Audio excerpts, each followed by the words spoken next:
राधे राधे दोस्तों। आज मैं आप सभी के लिए एक गुरहथी का गीत लेकर आई हूँ। आशा करती हूँ आप सभी को ज़रूर पसंद आएगा। तो सुनिए। ऊंची ऊंची घरावा के, ऊंची ऊंची घरावा के, नीची हो दुआरिया गुरहथी हो खेला, हो गुरहथी हो खेला।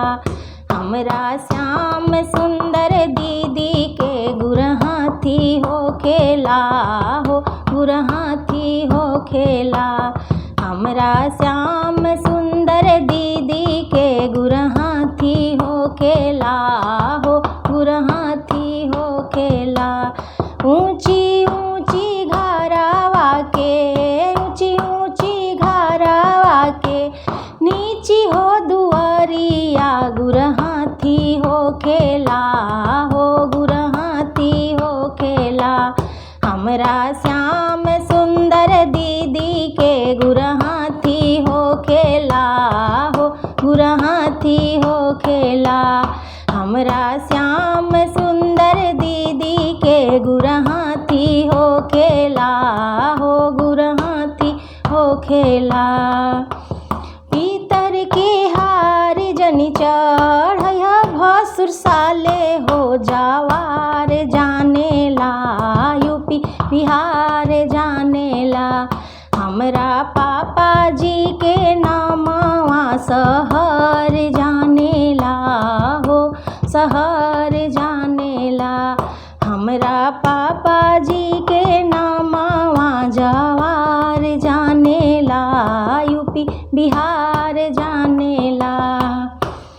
ऊंची ऊंची घरावा के, ऊंची ऊंची घरावा के, नीची हो दुआरिया गुरहथी हो खेला, हो गुरहथी हो खेला। हमरा श्याम सुंदर दीदी के गुरहथी हो खेला, हो गुरहथी हो खेला। पीतर के गहना जनि चढ़ैया भसुर साले हो जवार जानेला, यूपी बिहार जानेला। हमरा चाचा जी के नामवा जवार जानेला, हो शहर जानेला। हमरा चाचा जी के नामवा शहर जानेला, यूपी बिहार जानेला। ऊंची ऊंची घरावा के, ऊंची ऊंची घरावा के, नीची हो दुआरिया गुरहथी हो खेला, हो गुरहथी हो खेला। हमरा श्याम सुंदर दीदी के गुरहथी हो खेला, हो गुरहथी हो खेला। हमरा श्याम सुंदर दीदी के गुरहथी हो खेला, हो गुरहथी हो खेला। सूती के साड़ी जनि चढ़ैया भसुर साले हो जवार जानेला, पूरा शहर जानेला। हमरा भैया के नामवा शहर जानेला, यूपी बिहार जानेला।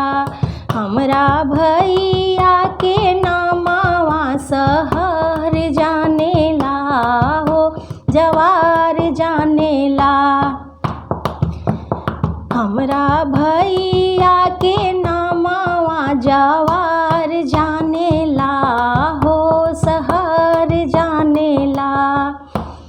ऊंची ऊंची घरावा के, ऊंची ऊंची घरावा के, नीची हो दुआरिया गुरहथी हो खेला, हो गुरहथी हो खेला। हमरा श्याम सुंदर दीदी के गुरहथी हो खेला, हो गुरहथी हो खेला। हमरा श्याम सुंदर दीदी के गुरहथी हो खेला, हो गुरहथी हो खेला। धन्यवाद।